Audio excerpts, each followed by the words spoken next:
This episode of Invent America TV is brought to you by America's Inventor Lady and Home Talk USA. Home Talk is a proud member of the King's Broadcasting Network and has been bringing to you the best of America's home-based product innovation since 1998.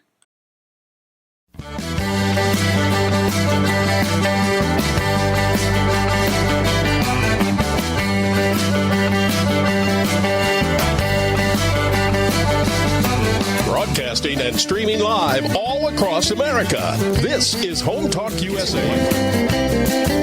Join us this hour for our segment Invent America with your co-host Rita Crompton. Discover what's next for new products and innovations. Or if you have that next great big idea, learn what it takes to bring your invention to the world. As Mike Rita Crompton talked to America's inventors and innovators. Remember, the America of tomorrow is being invented today. This segment of Invent America TV is brought to you by the law offices of R.P. Baraska.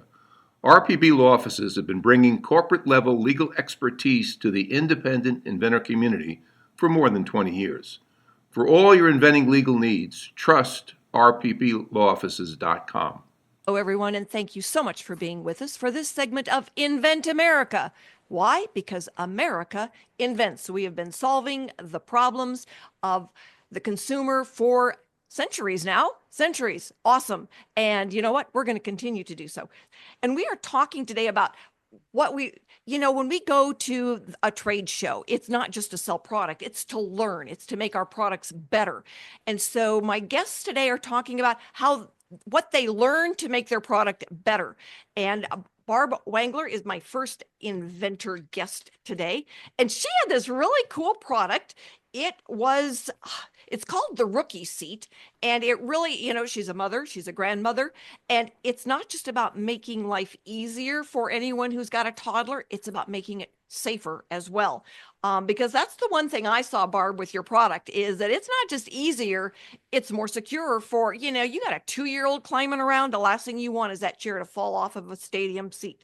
So tell everybody, thanks so much for being with us, first of all, and tell everybody, what is the Rookie Seat? Hello, Rita. Thank you so much for having me today. Yes, parenting is an incredible journey, but sometimes traveling with little ones can be a challenge. So I invented the Rookie Seat. It is made for kids 3 months of age to 3 years of age. It is 3 things. It's a camping chair, it's a bleacher seat, and it's a booster seat. And it comes with a base. There's 2 pieces to it, the chair itself and then the base. If you use the chair independently, it's a camping chair that you can use on the grass or the dirt. If you attach the base to it, there are 4 hooks, 1 in each corner. If you have the hooks going front to back, you can hook it onto a bleacher seat. If you rotate the base 1 degree, it becomes a booster seat for kitchen chairs or restaurant chairs. And the seat itself also has a 5-point harness so that your child's not going to fall off wherever you decide to put them. So that's excellent. Now, I remember that not too long before the show, you were worried about whether or not you would even get your one and only prototype. Right? It's like, oh my God. It's like, he kept promising, but, was it going to arrive? You never know for sure. So, it did arrive. And so you had, the great seat and then a, wonderful Mickey Mouse that we all recognized and loved out there to be your toddler demos. Guest, but what did you learn at the show? What I learned a lot from the show. My whole purpose of going there was to get feedback from moms and dads who have little ones. What did they like about it? What didn't they like about it? What can I improve on it? What should I take away? And I'm surprised how many people actually took the time and dissected every square inch of my product. And I got positive feedbacks. I'm onto something. I'm going in the right direction. They said they would use it. I had some moms who wanted to take some home with them, who wanted to buy some that day, but I didn't have any to sell. It's just a prototype. I got it that Wednesday before, and for the show, and I was there to show it. I got lots of positive feedback. Yes. So when you get the feedback, all right, like I've said multiple times, you get feedback about pricing, packaging, can it do other things? Is it doing it, the best way? Did people make suggestions? So what were some of the suggestions that you got? The major thing that I received was, so my whole idea here was to make this for children, 3 months to 3 years of age. I had a mom who came to me who wants an adult-sized version of this because she has a Oh, grown child with autism. And she says huh. that this would be beneficial for her. So that was the biggest thing, my biggest takeaway I got from this. Yes. Wow. Well, and a good patent is not size specific or Right. industry specific. So, Yes. being able to have it manufactured in, various sizes is, pretty straightforward. hmm So, what's your plan? What's your long-term plan? My long-term plan, so going forward, everybody that I spoke with gave me the nudge to maybe manufacture this myself and try and sell a few items myself. I'm also looking for a licensing deal, so if there's anybody interested in that, I am open to that as well. Excellent. So, when you look at, you know, most inventors want to be able to do social media for advertising as opposed to a TV commercial. It was not that all that long ago that, you and I were growing up with the idea that, everything that you saw was either in a magazine, on TV, Right. or, in a newspaper ad for Yeah. something local. But life has changed a lot hmm in the last couple of decades. And so now it's all about social media.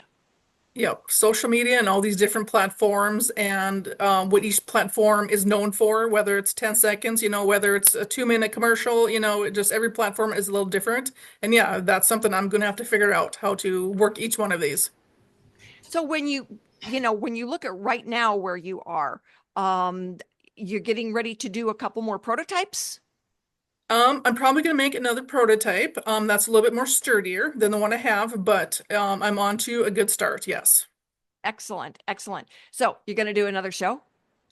Possibly yes, quite possibly yes. It was awesome. I learned a lot, and yes, I would recommend it to anybody.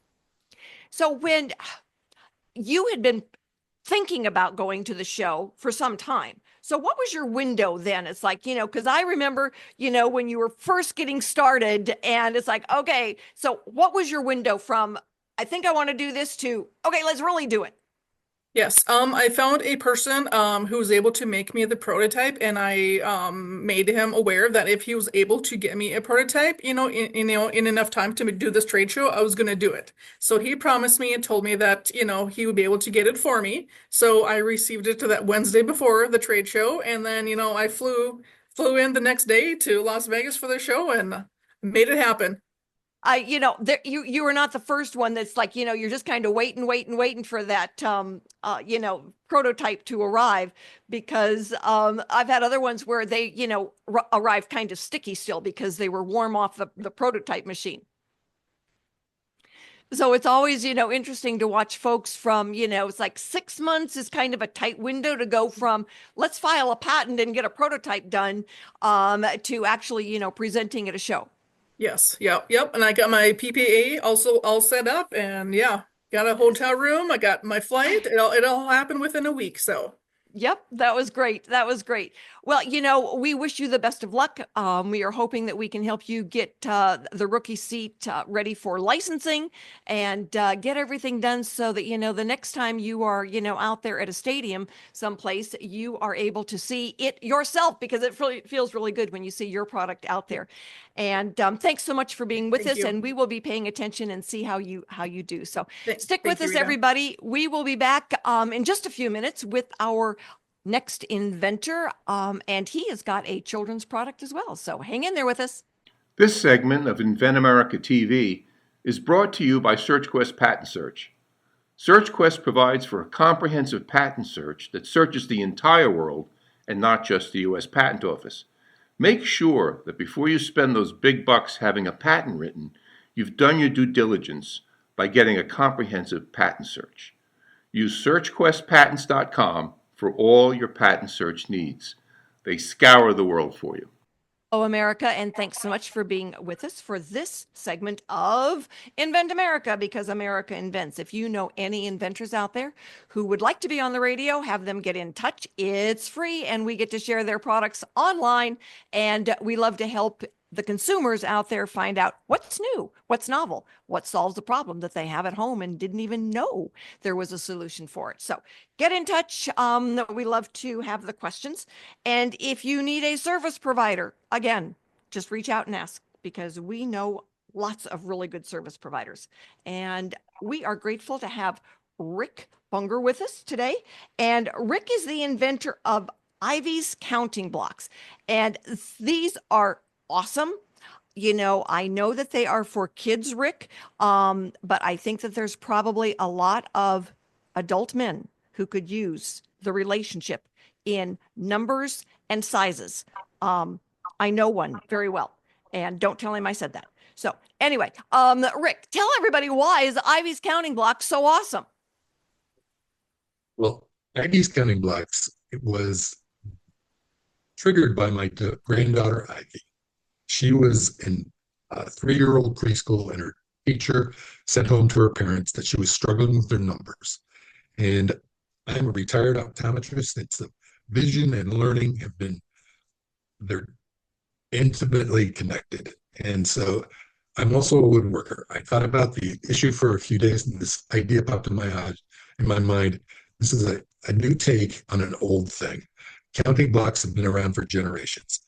The way I cut blocks, kids not only learn their numbers, they learn their colors, and they also learn that as numbers increase, volumes increase. And that's very good in the tactile reinforcement of learning volumes and sizes and numbers. And the unique thing about my blocks is you can do simple math with them too. For example, you can stack 2 blocks together, take a 3 and a 7 and stack them together, and they'll be the same height as the 10 block. You can also take multiples like a 3, 2, and a 5. Those will also equal the 10 block. And so it's designed, they're very bright colors, and the kids are naturally attracted to them. And if an adult will play with them, they can learn their numbers, colors, and simple math. Get the basics right, and things go well after that. It was amazing. I enjoyed watching everybody watch them size up. It's like, the 1 + 5 is 6, and 3 + 3 is 6, and 2 + 4 is 6, and they are all stacked at the same height as 6. Yeah. It was very cool. And it was like, duh. All right. We should have had that back when my kids were growing up. So what did you learn at the show? I learned several things. I learned that you can source products at the show. One guy that stopped at my station gave me some ideas on pricing. I needed to lower the price. And so to lower the price, you got to be able to acquire them cheaper. And he suggested I go around and look for areas that had wood products and see if they manufactured. And I did that, and I found some really nice ladies from China, and they were able to quote me a price that was 1/6 the price of what I paid for the original order. So that is very important, because coins are very competitive, and you've got to be in the right price range. And I learned that I needed to buy them less expensive so I can sell them less expensive. Yeah, I mean, and that is so critical. And I think that's one of the most valuable things that folks learn at a professional trade show, is that, buyers know their consumers. They know their clientele. And it's like, this is the sweet spot. This is where we're going to be looking at, pricing these for retail. And they know, just like, all the inventors learn, eventually it might be a really hard lesson, but consumer is God when it comes to pricing. Because if you can't get them to split with their dollars, it doesn't matter how wonderful it is. Well, unless you're Apple and you charge everybody more for an apple that you play with instead of an apple that you eat. But, they had a lot of money to teach you that an apple is something that you play with instead of an apple is something that you eat. And so, the inventors who are going with us are focused on finding out, what do those buyers think the sweet spot is going to be? I was also looking for reinforcement that this is a legitimate idea.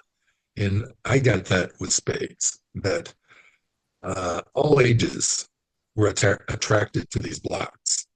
I had pharmacists stacking numbers together. And how many times could you get 20 out of my set? And just amazing things like that. And so I think there's a niche there that people see the value in.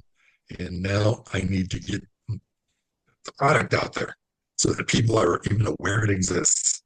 So where does it exist, Rick? Well, I have several of them existing in my garage right now that I would like to mail to people. All Or right. How do people get in touch with you, Rick? you can simply Google IDs counting blocks, and that will take you to my website. And you can place orders there. It'll come directly to me, and I'll slap a label on it. It'll be out to you very shortly. Well, that's what's so cool about this is that, you were able to sell some at the show and you've still got inventory and you learned a lot about, pricing and next steps. But, just as important is it for anybody out there who's got a youngster learning how to count, they're learning spatial relationships. If it equals 10, it's going to be the same size as the 10 block, which I think is really amazing. That the visual, like you said, the visual part of that learning is so incredible. So if you've got, somebody out there who's really kind of struggling or needs the textile part of that learning, Ivy's Counting Blocks is the way to do it. And I am sure that Rick would be very happy for you to go to his website, ivyscountingblocks.com, correct? Get you there. The name is actually thriving-ivy.com. But if you Google IV's Counting Blocks, it will take you to the website also. Excellent. And if you have trouble with that, everybody just send me an email, rita@inventorlady.com, and I am happy to give you Rick's contact information. So Rick, where do you go from here? What's next for you as far as, yes, looking at, different, types of manufacturing. But where is it that you want to get to besides Actually, the next show? I would like to license my product. I have learned that I'm of a generation that I do not like to spend a lot of time marketing the product on the internet. There are people that can do that much better than I. And so I would like to license the product and let them do what they do. And they can use my idea and profit from it. Well, it's funny because before the show, we did a video that was called Mount Marketing, because the biggest challenge for most inventors is the marketing. And if it can be overwhelming and it can be outrageously expensive. And you can find yourself throwing a lot of money, right down a black hole.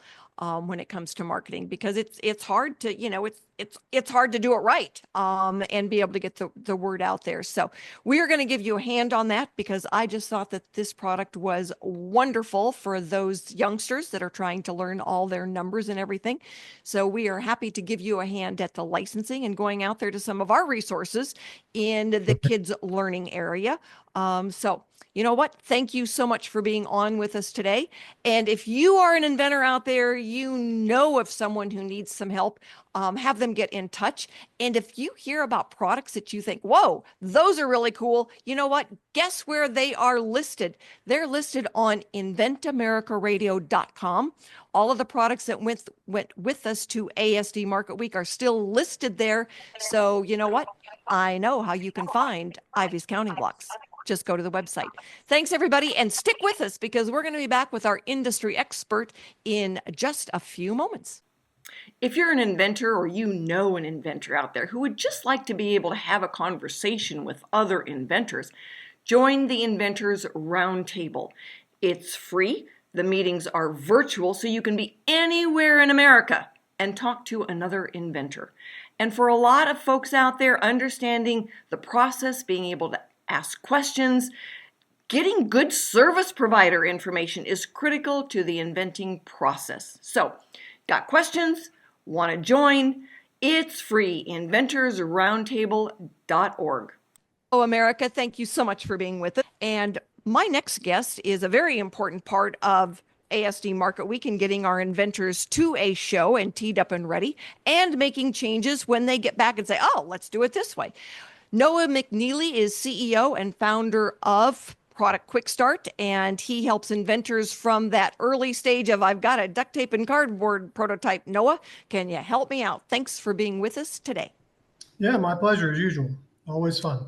And so when all right, so let's start from kind of the beginning on this. Is like when an inventor calls you, or when I say, you know what, call Noah. What is it that you need from them first to tee up something besides time? All right. So when somebody says, I'm going to a show in 6 weeks, and you go, ain't going to be me that gets you there. I need, what, 4 Right. months? So unless they're talking about going to see a play or something, I usually can't help them in too short of a time when they say I need to go see a show or go to a show. The main thing is understanding what they're trying to do. You know, a lot of times inventors, the best thing they've done is identified a problem to solve. And in many cases, they've got an ideal solution already worked out, you know, with the duct tape or even 3D printing, just depends on how sophisticated they are. But a lot of times they've got a solution, but not a great solution to the problem. So sometimes we have to start there and really help them think through, okay, well, why don't we, if we change this and change this and change this, well, we could actually manufacture a product that does what you want it to do. So the main thing is just understanding what is the problem they're solving. That certainly makes sense. What about, all right, so you understand, you get them a prototype teed up and ready to go to the show. And then they come back and say, okay, we learned these things. Can you take it from, verbal changes, or do you need, proof of concept mock-up, more duct tape and cardboard? I've seen some good ones out of Legos too, but what is it that you need to get that thought out of their head? Well, it depends on how complicated the change is. If it's something simple like, I talked to this guy that wants to put my product in his stores, but it's the wrong color. Okay, well, we can change the color. That's no big deal. Sometimes it's, hey, I just need a different kind of retail box or whatever. Those are all pretty simple changes we can handle with email and back and forth. Now, your previous guest talked about finding out that his price was too high at the show, and he was able to fortunately find a source that just gave him a lower price. Now, that was an easy solution to that. Sometimes, however, it's a much more complex problem to lower that price. We may already be at a low price point for what they're producing, in which case we have to go a little bit more than just talking about it on the phone. We have to actually go through some redesign, what I call reductive innovation, of creative thinking of how we can create this product that, maybe the manufacturer cost was $8, but we need to get it down to $6. What are some things we can do to get there? What can we give up in order to get to that point? So, so some of the changes that come out of shows are really easy. Some are really complicated. Yeah, I know that we had, one of the big things is numbers. So when they look at price points on, an order of 500 versus the price point on 5,000, then all of a sudden that price point can drop down into the sweet spot. Sure. Yeah, and it sort of depends on, again, what it is. But I generally counsel people to look at their business plan not based on the first order. If you can break even on the first order, that's fantastic. Sometimes you can't. Sometimes you just have to invest in that. You look at your business plan based on what's your long-term, your ordering numbers. If you're going to if your business plan says, I'm going to order 5,000 of these a year, let's get it quoted at that. Even though first time out, you may only order 500. We can deal with that. But we need to build a business plan around what you want the business to be, not necessarily day one numbers. Right. And for, a lot of our inventors, both Barb and Rick, want to go and license. So it is not unusual that they do a short run. And I always tell them, it's like, look at what then the licensee may be ordering as far as numbers. So if they're ordering them in 5,000 or 10,000 runs, get that pricing. Right. And you will scare the licensee away if you give them the manufactured cost for 100 units. There you go. That's not how they're going to do their business. And normally they know when they're looking at something, they say based on the other things they're manufacturing, they are going to be able to go ahead and get it down to where it needs to be. So they've already got it calculating in their head. But what you don't want to do is have no sales because your sales were marked too high.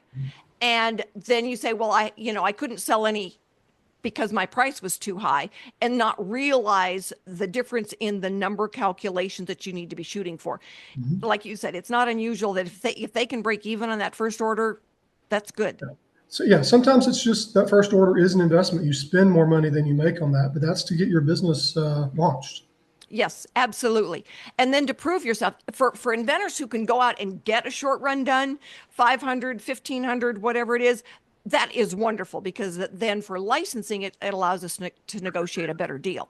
So when we're looking at you help them go from the prototype then to the tee up for manufacturing and being able to get a short run done, but go into then, if they want to, that consistent manufacturing of the 5 to 10,000. Yeah, and all the way through to manufacturing. I've been doing this a long time with inventor entrepreneurs, and it doesn't do them a lot of good for me to get them almost all the way to the finish line.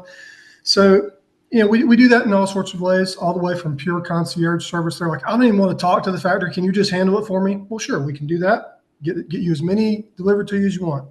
On the other end, sometimes it's what I call a chaperoned introduction, where we're just, saying, hey, this is someone you can work with, and you take it from here. Just depends on what they're after. Right. So, Noah, thanks so much for being with us. You are always brilliant to have on, and so that you can help us let everyone know, one, you're there, and two, what those steps are. So, everybody, thanks so much for being with us today. We will be back next week with new inventors and another industry expert to answer questions for us.